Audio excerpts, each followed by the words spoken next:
ये ओके। आप सभी पत्रकार साथियों को मेरा नमस्कार।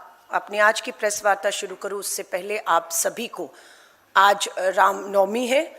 आपको देश भर के सभी लोगों को हार्दिक बधाई और शुभकामनाएं देती हूं रामनवमी के अवसर पर। कल दिल्ली के एक प्रसिद्ध मंदिर कालका जी मंदिर मेरा जाना हुआ और जब मैं कालका जी मंदिर में माँ काली की मूर्ति और माँ के हर रूप को पूज रही थी और लोगों को पूजते हुए देख रही थी, उसी समय मुझे ये खबर मिलती है कि प्रज्वल रेवन्ना कांड 2 हो गया है।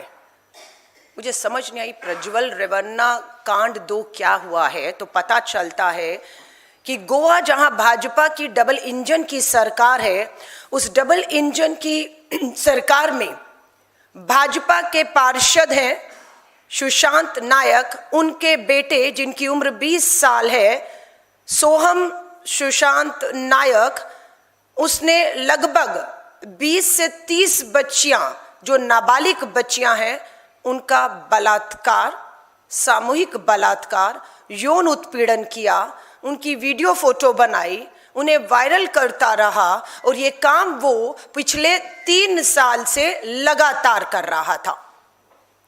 पार्षद पिता चुप था, भाजपा की पूरी राज्य की सरकार चुप थी। उसी राज्य से दिल्ली में सांसद जो बने, पूरी सांसद दिल्ली की सरकार भाजपा की खामोश थी और ये कांड होता रहा। जब नाबालिग बच्चियों की तरफ से, परिवार की तरफ से शिकायत की गई तो खुलासा हुआ कि कुर्चिरम जो साउथ गोवा की ये जगह है, यहाँ ये कांड हो रहा था, 3 सालों से हो रहा था। लेकिन ये कहना कि पुलिस को, समाज को, पार्षद को, विधायक को, सरकार को, मुख्यमंत्री को कुछ पता नहीं था। ये 2 बच्चियों के आने से पता लगा कि 2 नहीं 30 बच्ची, नाबालिग बच्चियों के साथ लगातार भाजपा का नेता का ये बेटा ये कांड कर रहा था। अब जाकर एफआईआर होती है और लोग जब सड़कों पर उतरे तो protection of children from sexual offence में उस पर मामला दर्ज होता है। तो ये मैं आपको दिखा रही हूँ। और उससे पहले हम देख रहे थे कि महाराष्ट्र में ही जो अशोक का कोई महिला आयोग की चेयरमैन तक शामिल थी। आप देखिए महिला आयोग के पद पर महाराष्ट्र में कौन बैठा था जो एक मास रेपिस्ट के संपर्क में उसके पांव धोती, उसके चरण धोती और उसके कांड का उसे पता था। और उसी महिला को भाजपा की महाराष्ट्र की डबल इंजन की सरकार में महिला आयोग का अध्यक्ष बनाया हुआ था। चीजें जब बाहर आई, हाहाकार हुआ, तब इस्तीफा हुआ। नहीं तो अंदर देवेंद्र फडणवीस मुख्यमंत्री को ये जानकारी ना हो कि उसी के राज्य में उसी की महिला आयोग की चेयरमैन कहाँ जाती है, क्या करती है, कांड का पता ना हो, ये बिल्कुल उन्हें भी पता था। लेकिन वो उस पर पर्दा डालते रहे और उसे बचाते रहे। मैं वही पहला क्लिपिंग आपको दिखाना चाहती हूँ। महाराष्ट्र के नासिक के अशोक खरात का मामला भी शांत ही नहीं हुआ था कि दक्षिण गोवा के कुरपोरेम इलाके से सामने आया एक सनसनीखेज मामला पूरे राज्य को झकझोर रहा है। एक पार्षद के बेटे पर 25 से 30 नाबालिग लड़कियों की यौन शोषण और उन्हें ब्लैकमेल करने के गंभीर आरोप लगे हैं। सो ये आपने देखा।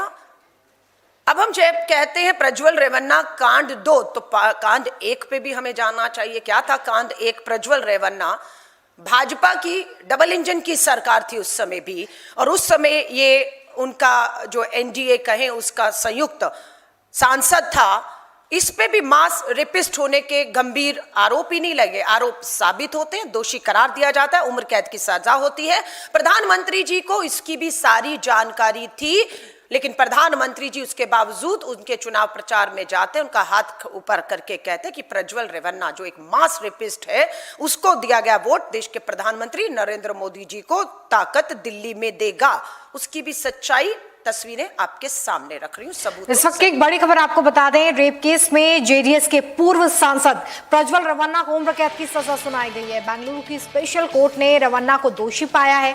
आज कोर्ट ने उन्हें उम्र कैद की सजा सुनाई है। इसके साथ ही रेवन्ना पर 10 लाख रुपए का जुर्माना भी लगाया गया है, जिसमें से 7 लाख रुपए पीड़िता को दिए जाने का आदेश। अब देखिएगा ये हमारी सरकार कर्नाटक में बनी, उसके बाद शिकंजा कसा, मामला चला और ये कर। और देखिए तस्वीरें शान से देश के प्रधानमंत्री, और इतिहास राजनीति का भारत का उठा के देखेंगे तो आपको कभी ऐसी तस्वीरें नहीं मिलेंगी कि एक नहीं दो प्रधानमंत्री, एक पूर्व प्रधानमंत्री हैं और एक अभी के प्रधानमंत्री हैं, दोनों की तस्वीरें मास रेपिस्ट प्रज्वल रेवन्ना के साथ देखने को जब मिलती हों तो शर्मसार पूरा देश होता है। ये इनकी सच्चाई है। इसी के साथ तीसरा मामला हम लाते हैं अंकिता भंडारी का भी, क्योंकि आप देखेंगे हर जगह भाजपा है, भाजपा के नेता हैं, भाजपा के नेता के बेटे परिवार के लोग पूरी तरह शामिल हैं और इन्हें संरक्षण मिल रहा है। सेम मामला अंकिता भंडारी का भी है कि भाजपा शासित डबल इंजन सरकार में अंकिता भंडारी के साथ जघन्य अपराध भाजपा नेता के रिजॉर्ट पे होता है, उसका बेटा दोषी पाया जाता है, भाजपा की ही महिला विधायक सबूत नष्ट करने के लिए बुलडोजर चला देती हैं और न्याय वाहन, ये सब डबल इंजन की सरकार। अब अंकिता भंडारी। दोस्तों यहाँ एक नाम सुनाई देता है, गट्टू उर्फ दुष्यंत गौतम। अब ये दुष्यंत गौतम कौन है, जब आपको पता चलेगा तो आपके पैरों तले जमीन खिसक जाएगी। तस्वीर देखिए, प्रधानमंत्री नरेंद्र मोदी जिसके कंधे पर हाथ रखकर खड़े हैं, ये पूर्व राज्यसभा सांसद हैं, भाजपा के मौजूदा वक्त में राष्ट्रीय महासचिव हैं और उत्तराखंड में बीजेपी के प्रभारी रह चुके हैं। यही है वो दुष्यंत गौतम जिनका नाम अंकिता भंडारी केस में होने का दावा किया जा रहा है। ये आरोप हम नहीं लगा रहे, ये चीजें सार्वजनिक तौर से हैं कि प्रधानमंत्री जी के संबंध उन सभी लोगों से संबंध ही नहीं, वो उनके बड़े राज्यसभा प्रभारी भी हैं। दुष्यंत गौतम का नाम हम नहीं, मीडिया और पीड़िता परिवार अंकिता के माँ बाप बार बार लेते हैं और सीबीआई जांच 3 साल तक इन्होंने रोक कर रखी। आज भी सीबीआई जांच के नाम पर प्रधानमंत्री जी सिर्फ धोखा दे रहे हैं अंकिता के परिवार, उत्तराखंड के लोगों को और देश को, क्योंकि 1 इंच आगे वो जांच इसलिए नहीं बढ़ रही क्योंकि हमारी मांग थी कि वो सिटिंग जज की निगरानी में होना चाहिए, जो नहीं हो रहा, इसलिए यहां पर भी नहीं।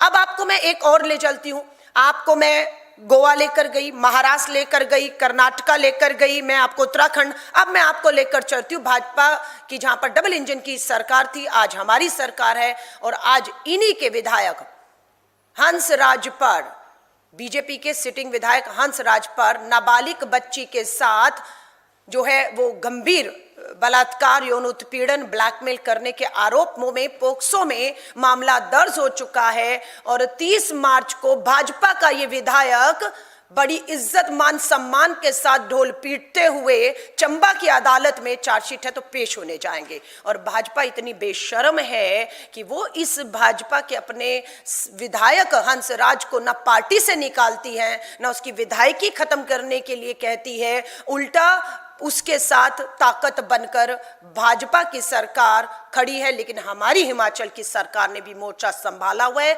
ठीक प्रज्वल रेवन्ना पर पोक्सो के तहत जो कार्रवाइयां हुई हैं, हम सुनिश्चित करेंगे कि कर्नाटका की तर्ज में हिमाचल में भी हमारी सरकार भाजपा के इस विधायक को बचकर निकलकर जाने नहीं देगी।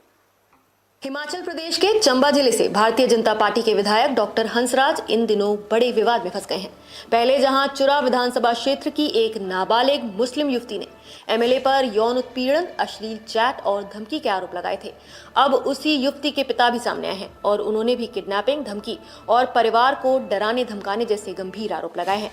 पिता ने यहां तक कहा कि हंसराज उनकी बेटी से गंदी बातें करते थे और जब बेटी ने कोर्ट में सच्चा बयान दिया तो उसे अगवा कर शिमला ले जाकर जबरन बयान बदलवाया गया।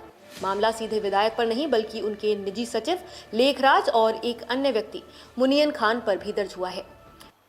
और ये जो आरोप लगा रहे हैं, जो पीड़ित है उसका पिता भाजपा का ही बूथ का कार्यकर्ता था, जिस वजह से उनका आना जाना विधायक के यहाँ था और उसकी बेटी को इस तरीके से ही नजरों से देखकर आज ये कांड है। लेकिन भाजपा ने इन्हें अपना सम्मानित सदस्य बनाया हुआ है। ये इकलौते विधायक नहीं है। अब भाजपा के विधायकों की सूची में आते हैं कुलदीप सिंह सेंगर, आपके सामने पूरा उन्नाव के भाजपा के पूर्व विधायक कुलदीप सिंह सेंगर। नाबालिग बेटी के बलात्कार के दोषी करार दिए गए, उम्र कैद की सजा है। भाजपा इनके साथ भी खड़ी दिखी कि हाईकोर्ट में इन्हें रिहा करने के आदेश हो गए थे। हाहाकार मचा, फिर घुटने पर लाना पड़ा इस भाजपा की सरकार को और सुप्रीम कोर्ट ने कुलदीप सिंह सेंगर के रिहाई के आदेशों को रद्द किया। अब देखिए इनके अगले विधायक के नेता के जुबान पर बस यही सवाल तैर रहे थे, ये वही लड़की है ना जिसके साथ विधायक ने रेप किया था? ये वही लड़की है ना जिसकी रिपोर्ट पुलिस लिख नहीं रही थी? ये वही लड़की है ना जिसे बार बार जान से मारने की धमकी दी जा रही थी? ये वही लड़की है जिसके पिता को पीट पीट कर मार दिया गया और लो अब इसकी कार को भी टक्कर मार दी। पिता की मौत पुलिस हिरासत में, महिला वकील की मौत, उसकी रिश्तेदार महिलाओं की मौत, एक ट्रक हादसे में एक नहीं दो नहीं 7 बार टक्कर मार दी गई। और देश में भाजपा की डबल इंजन की सरकारों में ये खुलेआम चलता है और देश के प्रधानमंत्री अपनी चुप्पी इस पे नहीं तोड़ते हैं। पीड़ित परिवार को मिलकर एक बार भरोसा नहीं दिलाते कि न्याय होगा। ये अंत तक कुलदीप सिंह सेंगर भी जब तक उसे दोषी करार देकर सजा नहीं दी गई, भाजपा के सम्मानित विधायक ठीक हंसराज की तरह बने रहे। अब अगला मामला पूर्व सांसद ब्रजभूषण शरण का देख लीजिए। ये सब भाजपा के बीजेपी सांसद ब्रजभूषण शरण सिंह के खिलाफ दायर एफआईआर की जो जानकारियां बाहर आ रही हैं वो चौंकाने वाली है। एफआईआर में 2 पहलवानों ने बीजेपी सांसद पर रिश्वत लेने और जबरदस्ती के प्रयास का आरोप लगाया है। पहलवान ने आरोप लगाया है कि ब्रजभूषण ने अब यहां पर भी आप देख लीजिए कि ब्रजभूषण शरण भाजपा का सांसद था। हमारी महिला खिलाड़ियों ने आरोप लगाए। अमित शाह जी ने एडी चोटी का जोर लगाकर दिल्ली पुलिस पर दबाव बनाया कि एफआईआर नहीं होनी चाहिए और एफआईआर नहीं होती है। लेकिन जब सुप्रीम कोर्ट जाती है पीड़िता न्याय के लिए तब एफआईआर के आदेश होते हैं और ब्रजभूषण शरण भाजपा के इस सांसद, पूर्व सांसद के खिलाफ एफआईआर होती है। लेकिन उस एफआईआर को आज 1 साल हो गया है। उस एफआईआर पर दिल्ली पुलिस ने क्या सुनवाई कार्रवाई की, आज किसी को पता नहीं। और देश के प्रधानमंत्री भी बुलाकर नहीं पूछते दिल्ली पुलिस को कि क्यों ये मामले को ठंडे बस्ते पर डाल दिया गया है। ये सब खुलासे सामने आते हैं। अब मैं आपको हरियाणा ले चलती हूं। हरियाणा में भी आपको याद होगा, हरियाणा में भाजपा के ही खेल मंत्री संदीप सिंह पर गंभीर आरोप लगे, लेकिन भाजपा ने इनको फिर टिकट दिया, लेकिन जनता ने इनको हराकर बाहर कर दिया। यहां पर भी आरोप लगे थे इनके मंत्री, इनके विधायक, इनके सांसद, इनके नेताओं के बेटे पुत्र पर। ये सब पिछले 10 साल की घटनाएं बेटी बचाओ बेटी पढ़ाओ के नारे के तहत देश के प्रधानमंत्री नरेंद्र मोदी जी आपकी आंखों के नीचे देख रेख में संरक्षण में हो रहा है। ब्रेकिंग, हरियाणा के खेल मंत्री संदीप सिंह पर गंभीर आरोप, लेडी कोच ने लगाया यौन उत्पीड़न का आरोप, सरकारी आवास पर बुलाकर यौन उत्पीड़न का आरोप, सीएम और राज्य के गृह मंत्री से मामले में शिकायत की गई। मुख्यमंत्री और गृह मंत्री से कोई मदद नहीं मिली है। कोई मदद कहीं से इन पीड़िताओं को नहीं मिल रही है, उल्टा इन पर पूरी तरह से दबाव बनाकर इनके परिवारों की जिंदगियों को खतरे में डाला जा रहा है। अगला वाला,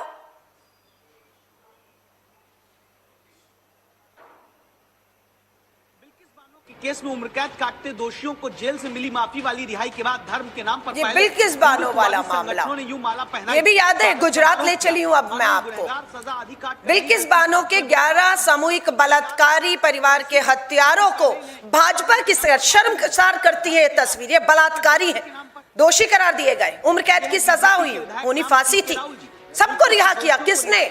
बीजेपी की गुजरात की सरकार ने इन्हें रिहा किया था और इनसे वोट मंगवाए, सरकार बनाई। यहां पर भी बेटी बिल्किस बानो सुप्रीम कोर्ट की तरफ देखती है न्याय की उम्मीद से, और न्याय होता है दोबारा इनको जोरदार तमाचा भाजपा की सरकार के मुंह पर भाजपा पे मारते हुए सुप्रीम कोर्ट इन सबको वापस जेल में ठूसती है। और आज ये जेल में किस किस राज्य के किन किन डबल इंजन की सरकारों में कितने उदाहरण दें, और अभी तो और बहुत से खुलासे यहां पर होने बाकी हैं।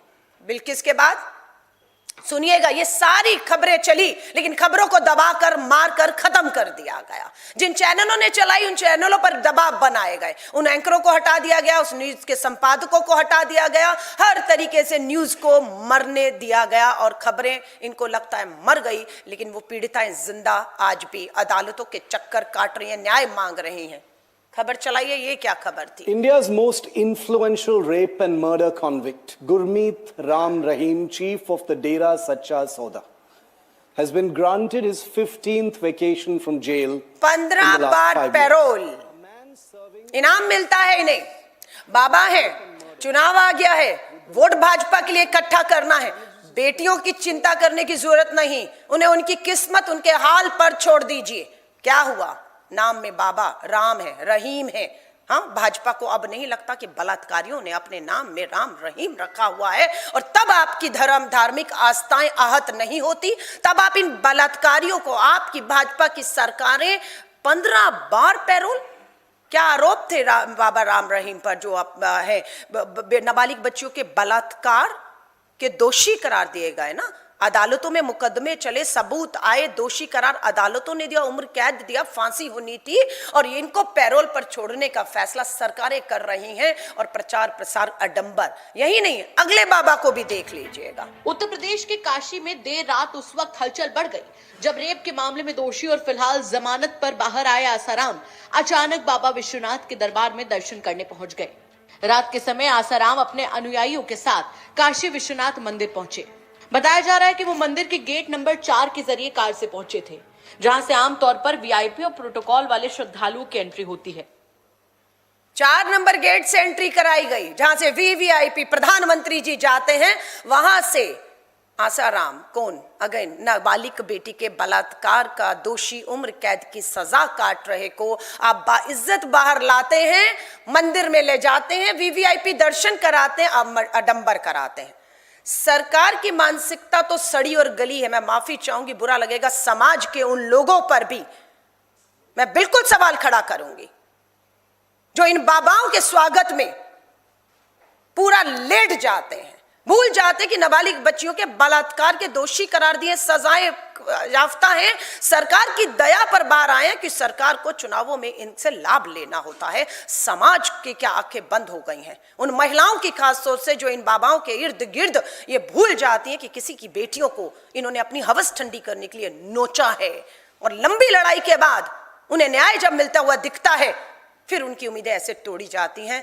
ये है, देखिए, ये तस्वीर सच्चाई के देश के प्रधानमंत्री इनके गले के हार बने हुए हैं, इनके चहेते खास बने हुए हैं, और वहीं से शर्मसार से हमारे देश की, जिनको अभी नवरात्रों में देवियों को, बच्चियों को कन्या पूजन और कंजकों के तौर पे पूजा जा रहा है, वो इन्हीं के विश्वास का शिकार हुई हैं आज।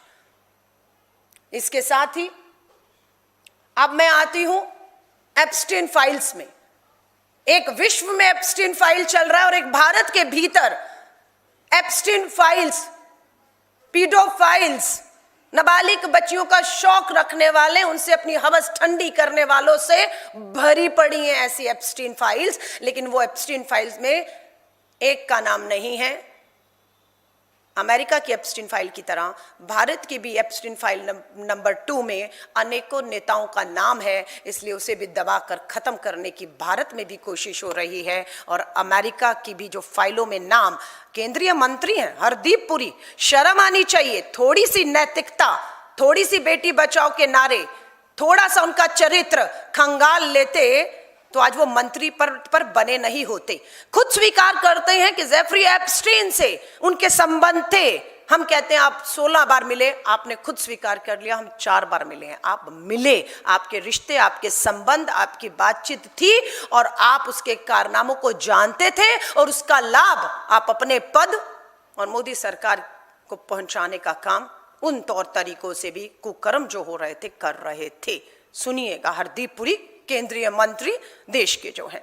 Particular infamous person mister Epstein, that I met Mr. Epstein on a few occasions, 3 or maximum 4. अब ऐसा मंत्री जो खुद कह रहा है कि पीडोफाइल्स एप्स्टीन के साथ उसके संबंध थे, और इतने गंभीर विश्व भर में आंदोलन हो रहे हैं, इस्तीफे हो रहे हैं, नेताओं को, पूंजीपतियों को जिनके नाम आए जेल भेजा जा रहा है। हमारे देश में मामला खत्म करने की तरफ कोशिश है कि मामलों को खत्म कर दो, चर्चा ही मत करो। मैंने नहीं देखा कि कहीं टीवी पर Epstein America file, Epstein India file पर कभी कोई चर्चाएं। संसद सत्र खत्म हो गया, हमने कहीं पर भी महिलाओं की सुरक्षा, नाबालिग बच्चियों के साथ लगातार भाजपा की डबल इंजन की सरकार में हो रहे इनके नेताओं के, इनके बेटों द्वारा इनके संरक्षण में कहीं कोई चर्चा, आवाज, आग उठते हुए नहीं देखी। भाजपा की महिला सांसद राहुल गांधी जी से असहज महसूस करती है, लेकिन भाजपा की उस मंडी की सांसद से पूछना चाहूंगी, हंसराज भाजपा के विधायक, नाबालिग बेटी के जो आरोप में चार्जशीट हुए हैं, चंबा कोर्ट जाएंगे, आप उनके साथ सम्मान से जाएंगी, असहज होती हुई जाएंगी या चुप्पी साधी रखेंगी? आज पूछना चाहते हैं इन सब से हम लोग। तो एप्स्टीन फाइल्स में हरदीप पुरी जी का नाम आना, प्रधानमंत्री जी का नाम आना, यही एक कारण है कि देश में आज जो हालात बने हैं वो एक एप्स्टीन फाइल की ब्लैकमेलिंग के चलते आज ये जो भी संकट आया है उसके पीछे मैं इसी को मानती हूं कि ये एक सबसे बड़ा कारण है। आज भी कहते हैं अगर हरदीप पुरी जी को तेल और पेट्रोलियम मंत्री पद से हटा दिया जाएगा तो स्वाभाविक तौर से कम प्रधानमंत्री नहीं तो एक मंत्री तो कहेंगे कि अमेरिका के दबाव से निकलकर बाहर आकर फैसले वो कर रहा है इस संकट में जो देश के हित में है, कि रूस से तेल लेना है या नहीं लेना है, वेनेजुएला से लेना है, अमेरिका से लेना है, ईरान से लेना है, कब लेना है, कितने में लेना है। अगर ये सब चीजें गुलामी की प्रवृत्ति, the surrender, the prime minister is compromised, surrender Modi अगर नहीं होता तो आज हालात ये नहीं होते। ये हमें मालूम है। ये सबके पीछे एक ही चीज चल रही है, इन सब की हवस देश हित के ऊपर हावी हो चुकी है और उस हवस के लिए नाबालिग बच्चियों को चुना गया है। एप्स्टीन फाइल्स के बाद आ गए हम लोग, ये कपिल मिश्रा हैं, आम आदमी पार्टी के विधायक और मंत्री थे। तब मैं उनके साथ इसी विधानसभा में जब वो ये वीडियो रख रहे थे मैं भी सामने बैठी थी आम आदमी पार्टी की विधायक के तौर पर, और ये सीडी था जिसे भाजपा से ही आए जो हमारे स्पीकर पद पर बैठे हैं वो भी भाजपा से आए थे, ये भी भाजपा में इनकी माता जी मेयर रही हैं। तो ये लोग भाजपा से आम आदमी में आए और आम आदमी में जब आए तो इनके पास बहुत सी चीजें थी।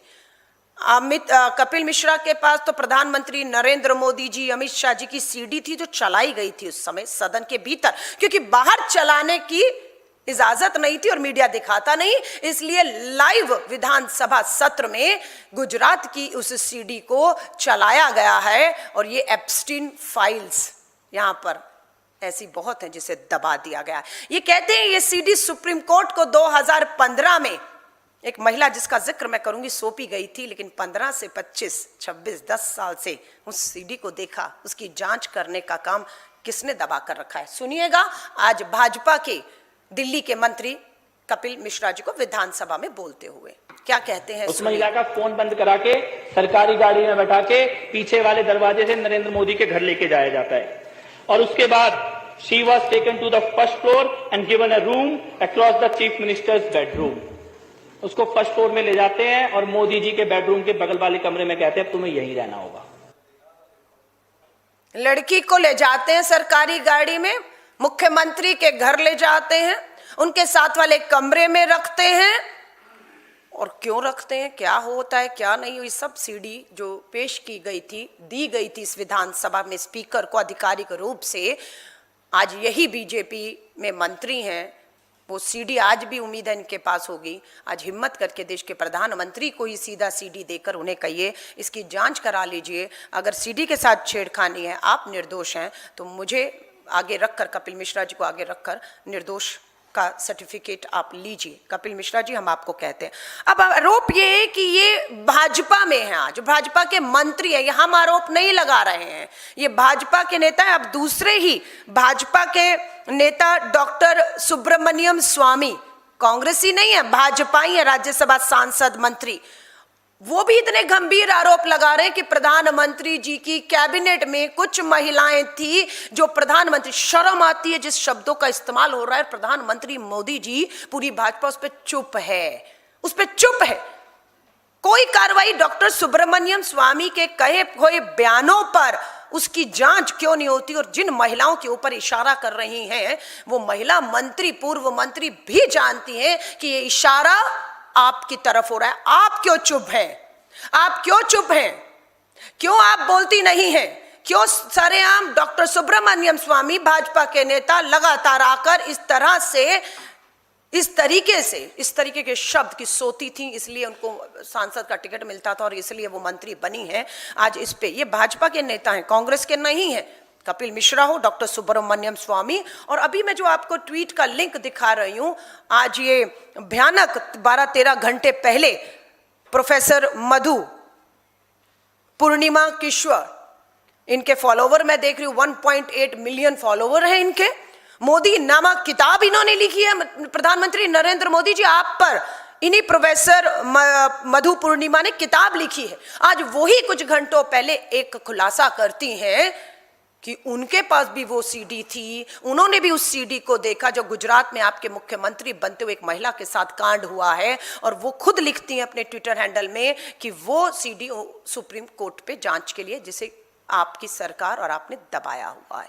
ये सारी चीजें खुलकर आ रही हैं, तो चीटे जो हैं, और मैंने देखा है डॉक्टर सुब्रमण्यम के बयान को, क्योंकि भाजपा के लोग फॉलो करते हैं। आप देखेंगे मधु किश्वर को देखें, कपिल मिश्रा को देखें, डॉक्टर सुब्रमण्यम स्वामी, ये भाजपा के ही नेता रहे, भाजपा की विचारधारा, और पिछले 10 सालों से नरेंद्र मोदी जी का समर्थन करते रहे, उनके इतने करीब पहुंच गए कि उनकी एक एक खबर सबूत इन सबके पास है, और पूरे आत्मविश्वास के साथ मीडिया, सोशल मीडिया में आकर ये तीनों लोग, कपिल मिश्रा अब नहीं कह रहे, लेकिन बाकी 3-2 लोग तो अभी भी रख रहे हैं, और मिलियन व्यू मैंने देखा है जो सुब्रमण्यम जी का है, 3.7 मिलियन व्यू कुछ घंटों में आते हैं, और भाजपा के लोग इसे देख रहे हैं। अंदरूनी तौर पर तो मुझे पूरी उम्मीद है कुछ लोगों का अंतर आत्मा अभी भी जिंदा होगी, जो इसे देख रहे हैं, इसे शेयर कर रहे हैं, और अंदरूनी सवाल खड़ा कर रहे हैं कि देश के प्रधानमंत्री,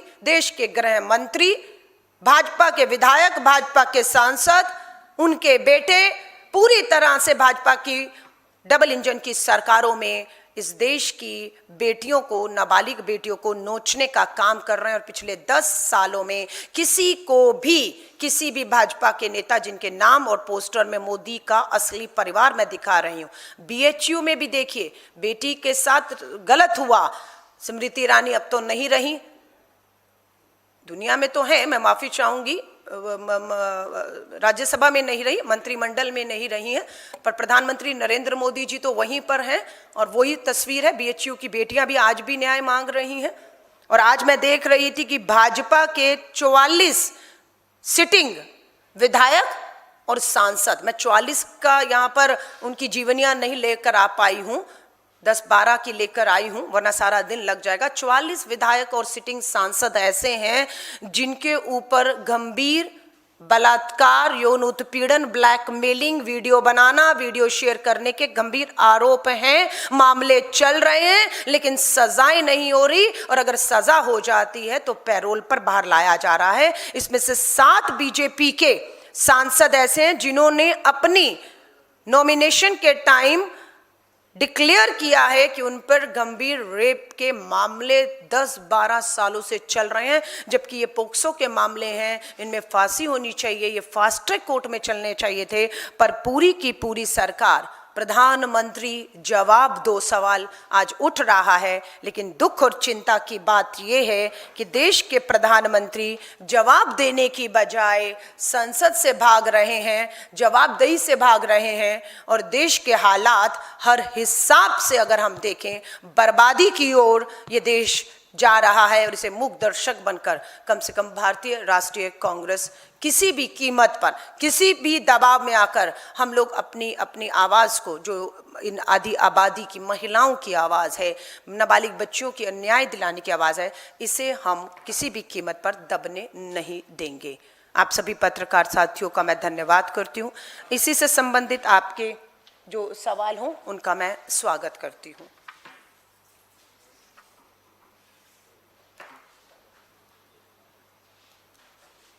हाँ, पूछ लीजिएगा जिनको भी सवाल है।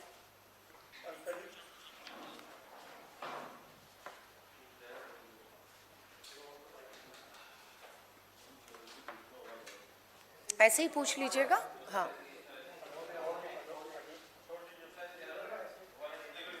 अलका जी, अभी जिस जैसे आपने तमाम भाजपा के नेताओं का जिक्र किया, आपने कहा कि पूरे देश में जिस तरह से महिलाओं पर अपराध हो रहे हैं, अगर खासकर प्रधानमंत्री के स्वयं उनके संसदीय क्षेत्र की अगर बात करें तो वहां पर पिछले एक साल में 1686 जो है केस महिलाओं पर रजिस्टर्ड हैं। हर 15 दिन में एक दुष्कर्म होता है और पिछले एक साल की बात करें तो सिर्फ 67 मामलों में लोगों को सजा हुई है। ये प्रधानमंत्री खुद के संसदीय क्षेत्र का आंकड़ा है। तो देखिए, जब प्रधानमंत्री जी का ही संसदीय क्षेत्र और वहां पर अपराधियों को सजा ना मिल रही हो तो सीधा सवाल वहां पर प्रधानमंत्री जी से बनता है कि प्रधानमंत्री जी जिस संसदीय क्षेत्र से आप चुनकर आते हैं, जहां से चुनकर प्रधानमंत्री आप बने और जिस लाल किले से बेटी बचाओ का आपने नारा दिया था, आज आप ही के संसदीय क्षेत्र में बेटियां आपसे नहीं बचाई जा रही हैं। आप अपराधियों को वहां पर भी आप जो बता रहे हैं सजाएं देने में आप फेल हो रहे हैं। तो आप ये कहना चाहते हैं कि आपके भाजपा के नीचे, आपसे नीचे जितने भी वहां पर सांसद तो आप ही हैं, प्रधानमंत्री भी हैं, यहाँ के विधायक, पार्षद, मुख्यमंत्री योगी आदित्यनाथ, ये सब रोड़ा अटका रहे हैं प्रधानमंत्री जी।